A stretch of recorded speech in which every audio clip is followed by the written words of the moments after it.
What's going on, guys? It is July 6th, so you know what that means. Fizz just cut out the camera because that was weird. We're going to bring you guys the review of Monday Night Raw. I'm the good one, the one that wears the mask, the one that protects people with this. I'm Arrow, a.k.a. Nikazoid. What's going on, y'all? This is your boy, Jay Fizzle, because, AEW fan on top of things. Also, Fortnite eligible best friend. You know what I'm saying? Anyway, this is the wrestler y'all love to hate. The one who is most hated. Hate. Your boy, OB Times. What's going on? What's going on, fellas? I was a little mad because Fizz woke me up out my deep sleep. But, we're going to get this review for y'all because we love y'all, okay? My man's snoring. Hey, you know what? Let me do that, okay? Because I got to work tomorrow.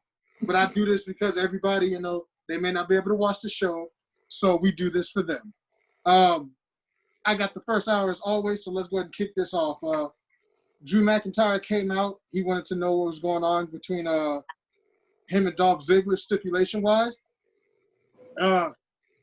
He basically started naming off any kind of stipulation, basically saying, hey, Dolph, no matter what kind of stipulation we got, I'm going to beat you because I'm just better than you. Typical stuff from Drew McIntyre. I always like it. Drew McIntyre finally got Dolph Ziggler to come out, and Dolph Ziggler was like, hey, you're good at stabbing people in the back. Just like me, you've also stabbed this person in the back. And we got Heath Slater to come out, that was actually pretty interesting. Like, I don't know if this was a one-off or if he's in the works of re-signing, but definitely got me interested. So WWE, good job on that. Move the saber. I love this thing. Look at this, y'all. If y'all ever get the chance, that's so sick. All right, light side. But anywho, Double Alliance. He's a traitor. Fizz, you're a traitor. You're definitely a traitor. But Heath Slater came out, and it was crazy because the promo that he cut, basically, he was like, look, when you won the championship, when you came back, all this other stuff, I was happy for you. I was excited. I cried for you and everything. And Heath Slater actually had some really good points, which didn't even make him like a heel. It was believable. And he was like, hey, man, after everything I did for you, where were you for me? Like, all this stuff that you promised me a championship match, you promised me all of this, and I get fired. And he was basically saying, like, I got kids and I need this job wasn't a gimmick. Like, it was for real. And his voice was kind of crackling, so it really brought out the passion. He was like, I'm not talking about the 22 kids that the world thinks I got. I'm talking about my 2 daughters, the ones that you know. And it really made it that much more believable. And he said that, Drew, you owe me this match. So he pushed him, trying to really get him to accept the match. He's like, look, I'm not going to fight you, man. Then he smacked him. And he's like, you know what? You got it. So after commercial, we had a 5-second match between him and Slater. I wasn't a fan of that because it took a second for them to really, get their shirts off and whatnot. And then the Claymore kick. And then it took a 3-second pin. So it was basically like a 5-second match. Can I say this part? Because this was kind of funny. So no. I'm sitting there like, all right, Raw commercial. This is going to last about 5 minutes because Raw commercials are long. And then next thing I know, it was like, ding, ding, ding. And I was like, hold up. The match is over? I was like, what is going on? It was crazy. Quick. Oh, God. This right here, look at this. White cranberry strawberry juice. Get it. Amazing stuff. You get paid for this. It's amazingly sugary, too. I have fructose corn syrup. That's okay. Like, we're all going to go someday, so you got to go happy, okay? I always got water with me just in case. But, yeah, it was a super, super quick match. And it kind of overshadowed because, of course, Dolph Ziggler's in the ring. And he's, getting all up in Heath's face because he lost. And he pushes Heath down. They start scrapping.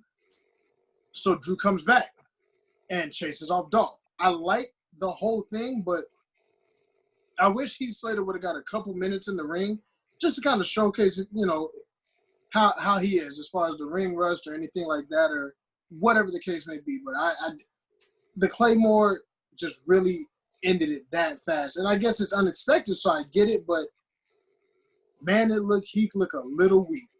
And we know that's not – Heath could put on a match, so it kind of sucked. But overall, it was a good segment. Yeah, I was mad because I was explaining to Arrow, like, his whole promo was beautiful. It was almost like he missed being a part of WWE. He put his full heart out. It was compassion. I like how he even used the statement where he was like, you said you was going to vouch for me, and you knew that I was going to get cut. Like, you knew that I was going to get laid off. You didn't give me no cut. Like, he had passion. So it did kind of suck where it was like, your match was 5 seconds. It was a shirt off for 1 second, ding for the next second, Claymore, 3-second count over, and it was like, that's all you're going to do for him? That dude had passion when he was working for WWE. That doesn't matter. That's the important part. All that, and it doesn't matter. So, Bayley and Sasha Banks come out after that, and they're talking about Extreme Rules. And their matches better be good because with them main eventing these past couple shows, their matches better be good at Extreme Rules, the horror show. But, Asuka comes out, and she says that she's not alone. So it was interesting how they cut out Kairi Sane because she was the mystery opponent for Sasha, which, once again, they planted the seed because Bayley was like, hey, Sasha can take anybody. So, of course, that planted the seed again. But Kairi Sane came out, which, like I said, is interesting because they cut her out of the graphic over the weekend. So we were like, okay, why would you guys advertise it? Then you didn't. I don't know if they were going for the surprise value or factor, but it really, it was weird. So I don't know. Obviously the reports are she wants to go back with her husband to Japan and wrestle there. So it'll be interesting to see if that's what actually is going to happen. But her and Sasha Banks actually had a pretty good match. A little on the longer side, but of course this is one of the big feuds that they're doing. And of course Kairi Sane is re-debuting. So I wouldn't say re-debuting, that's a bad word, returning to the ring. They had a good match. And I'm glad they did the finish the way they did. That way both wrestlers are protected. Kairi gets her win, but Sasha Banks doesn't technically lose anything from losing off of the DQ. One note of that, Kairi Sane hit a beautiful, insane elbow to the outside of the ring. The only problem I had with it was, of course, they had to sit there and get ready for the move. So it kind of, as they're all scrapping, it's like they have to all look up like this. And then I didn't like that either. I hate to do that. So that threw me off a little bit, but the elbow execution, I love her insane elbow. If she is leaving, I'm gonna miss that elbow. Actually, this is gonna be my last part, guys.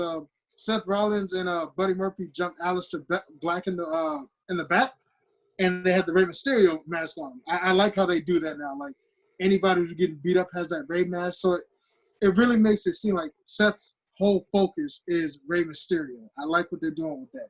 So at least with this feud, they're showing consistency every time they do something. They're making it seem like a huge deal. So we end the first hour. Kevin Owens brought out the Kevin Owens show.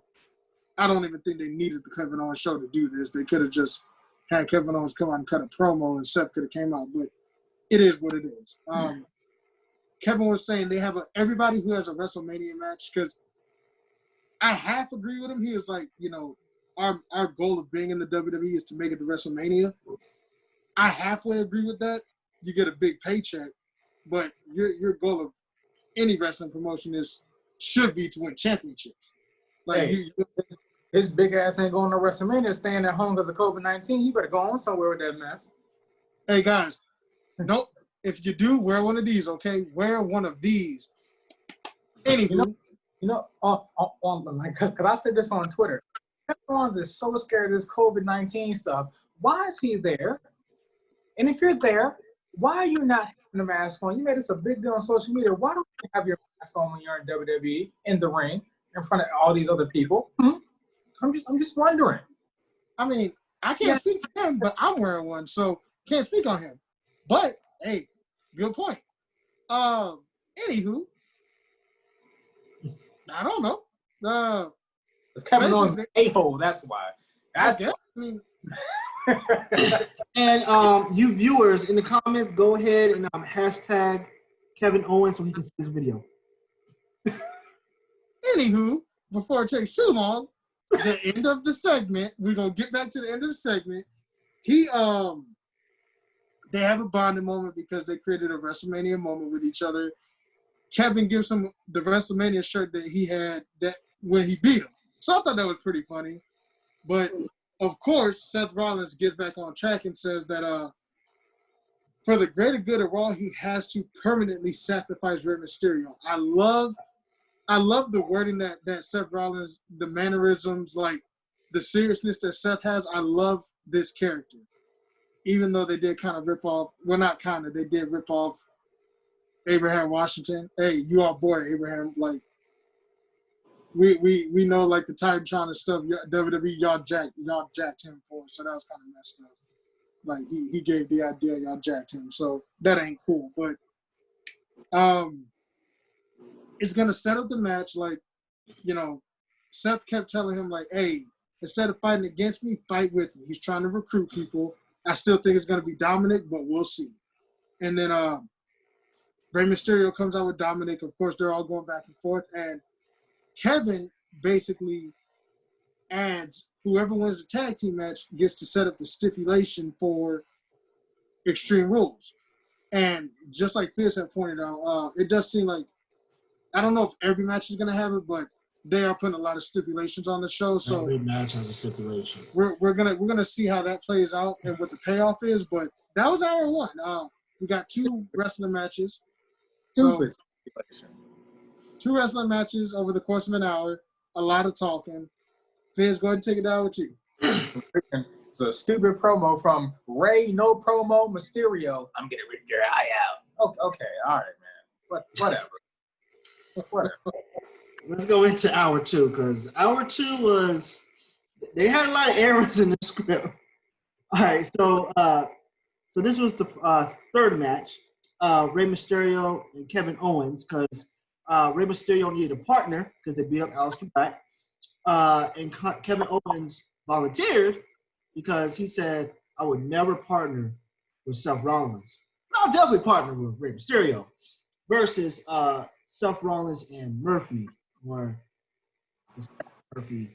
Yeah, Murphy. I call him.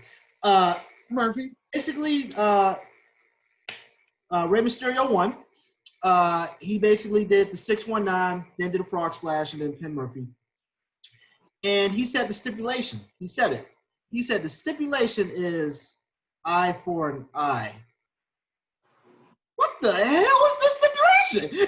That's not even a stipulation, Ray. Come on, man. Are you telling me that if y'all win, you get to poke Seth Rollins' eye out? That sounds like he about to go to jail. I can already tell. Like, this might be one of the little video matches, the little theater matches. Yeah. Horror show. His eyes banished for 2 months, like they do on AEW, which was kind of stupid. Because they did that on AEW. Once again, WWE still concept from AEW. So we're gonna go on to the next one. Commercial hits, and then Miz music came on. And I was like, "Oh shoot, Miz TV is about to, happen." And then it was just MVP and Bobby Lashley. I was kind of confused. Okay, so MVP cuts a promo with Lashley. They're basically talking about how they're beefing with Apollo Crews, and that MVP is going to destroy him. And basically, we'll reveal this nice, beautiful, awesome belt for y'all viewers and people who are out there seeking the negativity of this belt. This belt was beautiful. Me and Aaron was talking about it first, and then Tom, he chimed in because he got back on the mic with us, and we were discussing how beautiful this belt was. I mean, the artistry of it, how beautiful, even though it had too much gold, what Aaron said, which I agree with him. But how they colorized it, how it looks similar to, and I'm going to say this because I even said it, and Ovi even said it, he talked about it too as well, how it looks like the WCW Championship belt. Like, it's a beautiful belt, even though I wish I didn't put so much gold on it. But I will say, just my small negativity toward it, is that I feel like it's contending with the WWE belt. It's just stay a secondary belt, but that's what we're trying to do. But at the end of the day, the belt is good. The belt, because that belt looks like trash. But this belt was one of the best designs that WWE has ever done. So whoever decided to make that decision, kudos, good job. Change that Intercontinental trash belt to something way better. Talk to that guy. All right. So after they revealed it, Ricochet and Cedric Alexander came out. Basically, they were like, "Oh man, you're gonna be over here talking about my homeboy. Nah, it ain't happening. Let's go ahead and scruffle up." So they have match 4, which is MVP and Bobby Lashley versus Ricochet and Cedric Alexander. Bobby Lashley Spears. The match was okay. Failed all his moves. I felt like the ending should have been where MVP won the match, not Bobby. I feel like that would gave more of like almost like a big prestige look for him for the Extreme Rules match and center the match for MVP. That's who is going to be in the U.S. match. That's just my critique once again. So afterwards, Bobby put the full Nelson on Cedric. Ricochet comes and does a drop kick, and they run off into the distant sun as if nothing happened. Okay. After that, they did a quick, small little promo with the Kabuki Warriors. I'm still kind of confused on this statement. I talked to Arrow about this. Asuka said that we're going to challenge y'all for the women's tag team belts next month. I don't know why. Like to I me, think she said month day. Like I think she was trying to say Monday, but it got mixed up in her like with how she for said the it. translation. Yeah, but I think her translation was a little off. It said because I heard the day afterwards, and I was like, okay, month day. Like, yeah. Okay. Yeah. That makes sense. Because to me, I was like, that why didn't you just say next week? But it could be translation. Completely understand. So basically, this goes into what was it? There was a small promo with Andrade and Angel Garza, speaking to Ric Flair a little bit, expressing them about their points of Randy Orton and make this serious. And then it sets it up for the next match. And that's basically just hour 2. All right. I'm about to go All right. for you. And after that whole segment, had the 6-man tag with the Vice Raiders or whatever they want to call themselves, the Clown Show or whatever, and Big Show versus RKO, Mr. Randall Keith Orton, and Garza Andrade, and this match was setting the groundwork for Orton and Andrade and Angel Garza, because Randy is trying to get them back in the game. I liked how I didn't like how they kind of made Angel Garza look like a weakling a little bit. He kept on Angel Garza the whole time. Maybe we may see off in that later on, but yeah, you have Randy Orton telling them to get on the page. We're all third generation superstars. We need to get our crap together. And I like that because he's the most tenured person in that group, heel, and tell him like it is. So it's just a ordinary match. And then after that, after Randy gets serious and stuff, he hits that beautiful arcade that we see. And what was his name? Eric. Eric sold the heck out of that arcade. Yeah, that was a perfect sell. That's a perfect sell. Look realistic and everything. I like it. Speaking of the Viking Raiders, congratulations. I think it's Ivar. Him and Sarah Logan are having Eric. a child. So it's who? Eric. Okay, yeah, there you go. And so look, they're bringing a child to the world. So congratulations to you guys. Yeah. And they both Vikings. The baby's gonna come out with a full beard. You know what I'm saying? Beard and dreads. They're gonna have to do a what you call it? Circumcision thumb on that beard. You know.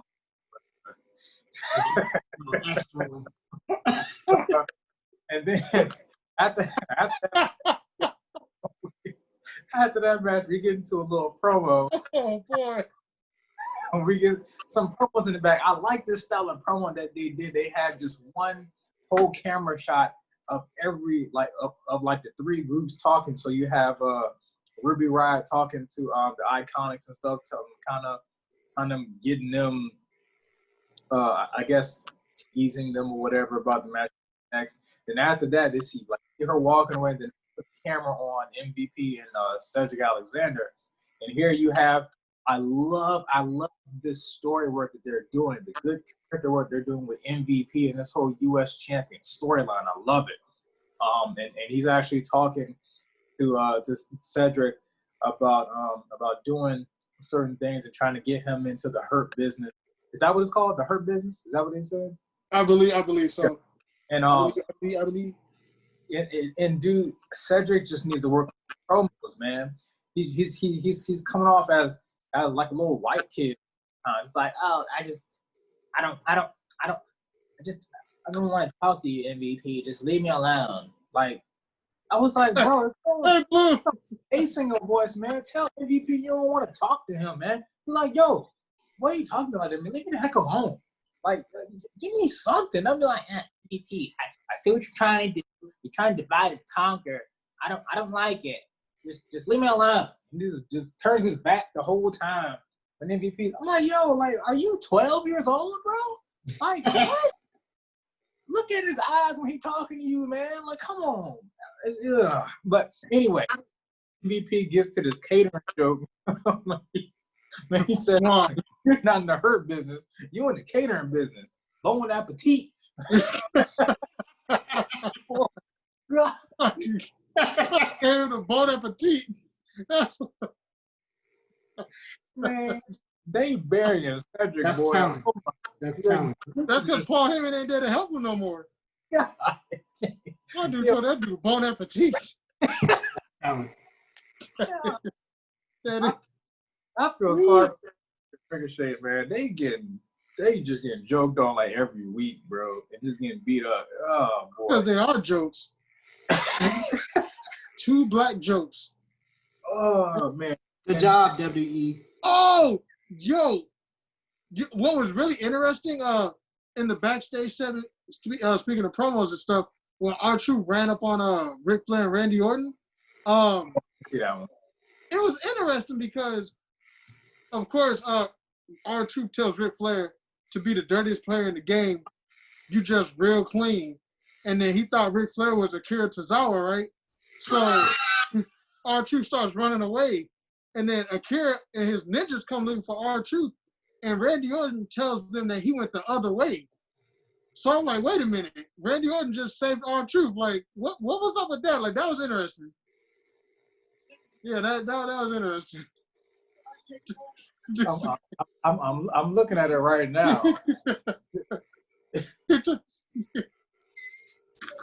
He said 2 to 5. That what? My dude said he went that way. I was like, oh. That was pretty funny. Hey guys, he's watching that right now. Why did he save R-Truth? Like, that's kind of. You know of. what I'm saying? Like, it was interesting, man. Like, I was like, okay. Well, I guess you can pass it on as being a heel move and just mess with everybody. Yeah. That was pretty funny though. Yeah, I do say Akira Tozawa.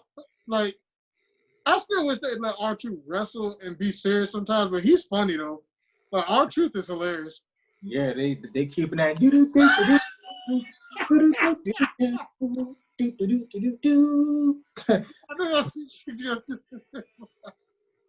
Oh, you stupid. How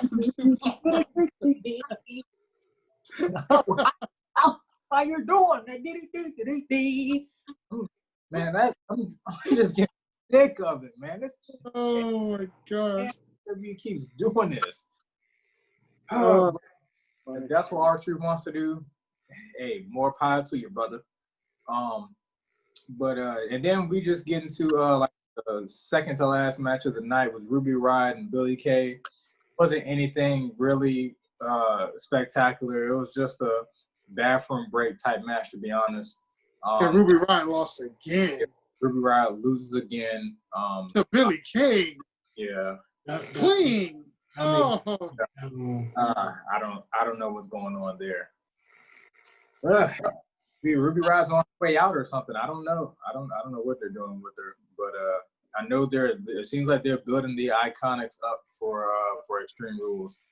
So and now we get to the last match is Asuka and Bayley. I don't know why they keep having these matches with both of these teams, and you guys are supposed to be facing each other at Extreme Rules. I feel like we've seen enough of this. We've seen this way too many times. This is just like the fourth time they've been on TV together. It's too much. You're supposed to build to your pay-per-views and make people want to pay to see them. Or since it's on network, you want people to subscribe to your network and actually watch this. And we already seen this pre-TV.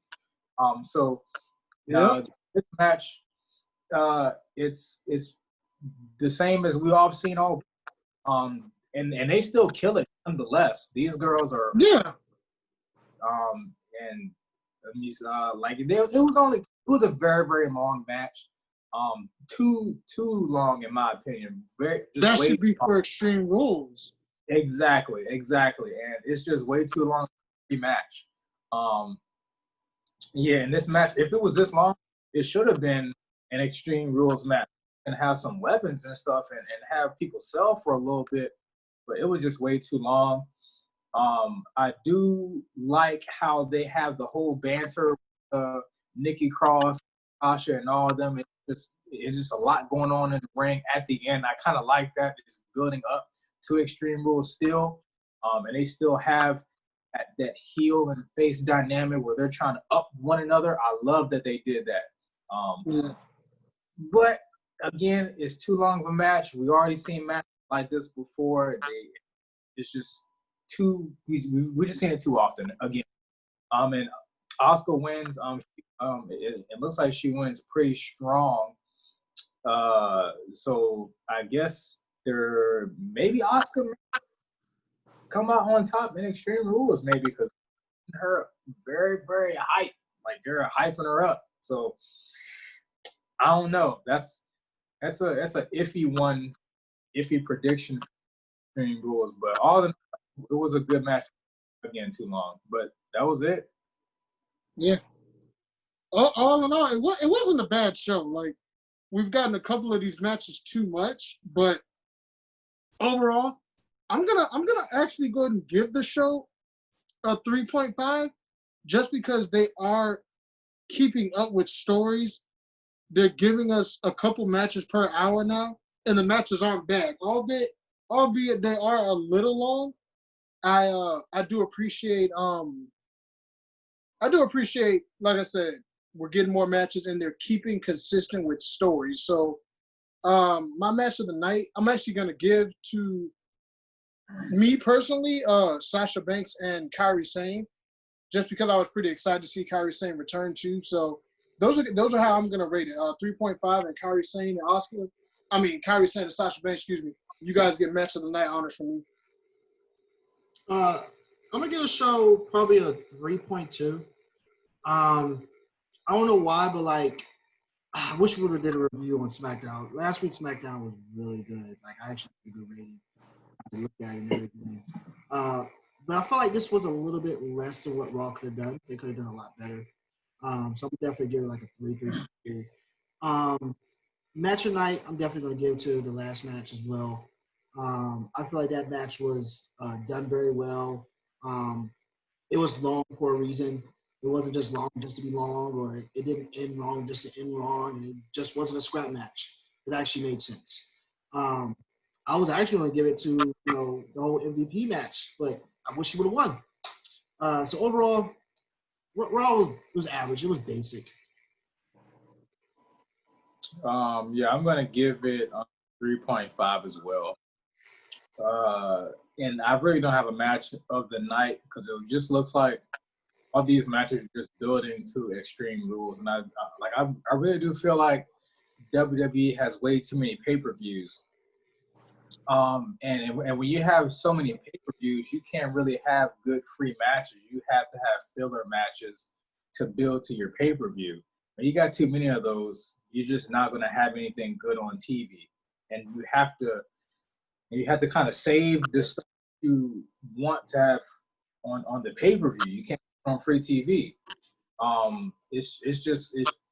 They really have to spread out the pay more. I know they're trying to get people to watch the WWE. Hey, that's what y'all did. You just have to accept it. And I really don't have a match of the night just because of that reason. They really need to spread out pay-per-views, build some good stories week to week so we can see different things during the week, not the same thing that we're going to expect to see on the pay-per-view. We need that diversification. We need that stuff. But that's what I got. We could really, I would not be mad if WWE just went with the Royal Rumble, SummerSlam, maybe Survivor Series and WrestleMania. Do a big four, because then you got weeks and weeks of content to have a payoff. So, do it right. They need to consider NXT has a very, very good formula. They don't have one every month. Follow They up. don't need one every month. NXT, because NXT is a good product. Please. You're killing me, Smalls. Raw and SmackDown.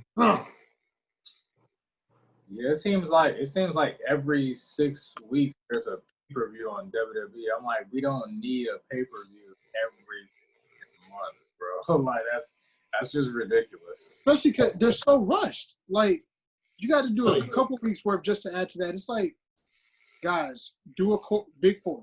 Then if you they keep rushing to, you're not even going to have anything good on weekly television. Nope. You got to keep resetting every month. You got to keep resetting and resetting and resetting. Like, it's just too much. We're tired of seeing the same match for 3 months straight. Yeah, even if they're good, like, that's the thing that sucks. They could be great matches, but it's like, guys, we still don't want to see the same thing. Yeah, they're not using their roster correctly at all. You got a lot of people on your roster and you're using like the same people every week. It's ridiculous. Don't blame it on COVID. You was doing this already before this. Yeah. So of course. And then they debuted a new US title without Apollo.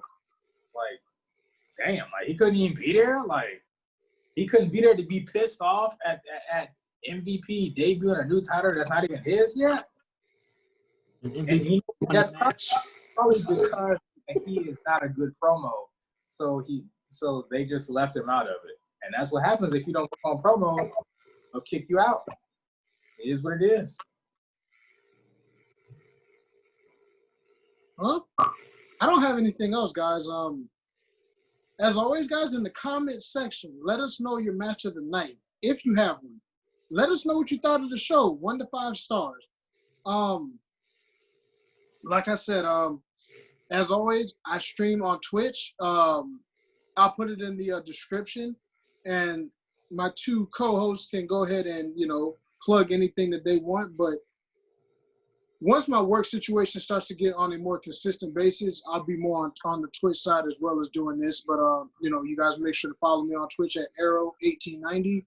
It is not Arrow as in bow and arrow. It is AERO like aerodynamics. You got it? And you know, this is your boy Jay Fizzle. That's JFIZZELL7. Go ahead and hit me on Twitter. Go ahead and hit me on YouTube.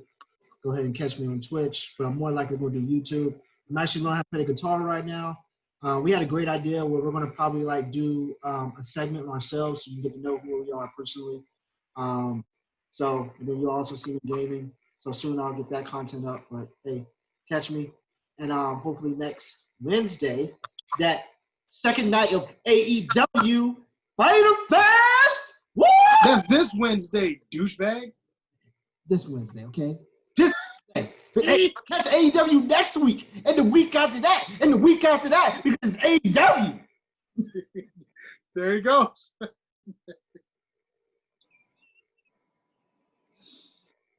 Oh boy! See, you're supposed to be an AEW. Man, you don't even know when the damn Fighter Fest is coming. That's good. That's the point. Because unlike WWE, who have pay-per-views every week and every month because they want to copy the formula of AEW, sometimes I forget. You know, just like WWE, who forgets the fact that they got Great American Bash and all of a sudden they got 2 nights. Bruh, AEW don't have that many pay-per-views and they all suck. It don't even matter. Like, they just trash. Don't say all. You know you was hyped when they had the first one, all right? You know. Yeah, I was hyped until I saw it. And then I was asleep. I was. And once again, guys, you see this hater. If you go back to the last video, he said he actually was on board with AEW at the very beginning. Thank you very much. Hey, you go ahead. Continue on, Dylan. Go ahead and watch your little Fighter Fest. Ooh, your little Fighter Fest. And we'll go ahead and watch the Awesome Cool, which I will say again, NXT is very good, but we already know who's going to win. Good job, WWE. You told the information. It won't y'all. It's one person. I'm about to WWE employee. Didn't AEW get theirs leaked as well, like the same day? What match do we know who won? We know all of their matches. The lies you tell. The lies you tell. After this stream, I will show you. All of their matches have been leaked. They let in the arena. And check it. Check it. All right, so Fizz Nation, all right, I'm just letting y'all know right now. If this stuff is true that he's going to explain to me, I apologize. But if not, I'm going to get this man to wear a homemade AEW shirt. I'm going to get his daughter to make it too. I would not wear an AEW shirt if I got cremated.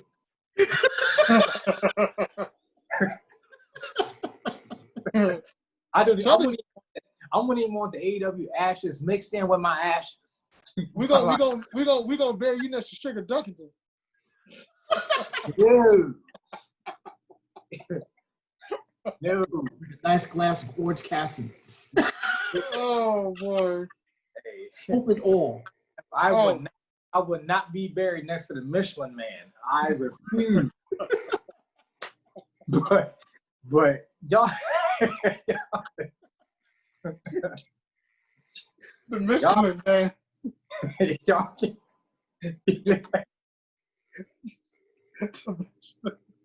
Y'all can catch me on social media, guys. At the Michelin Man. AKA the nature flare. The Michelin Man. I had no Goody Goo Goo moment of the night, man. This is horrible. Oh boy. He called Sugar the Michelin Man. Don't his body look like 15 inflatable tires?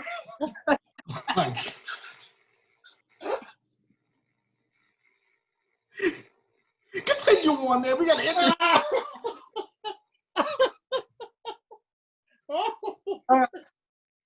You can reach me at the Activist OTT on all social media platforms. Oh man. I can't do it. Guys, We're gonna catch you guys. Oh boy, we're skipping Fighter Fest. Jump Fizz over there. He can cover that. I'm covering the Great American Bash Wednesday with Obi Ties. So we might have a 2-part show because I'm not covering that trash. Not after last week.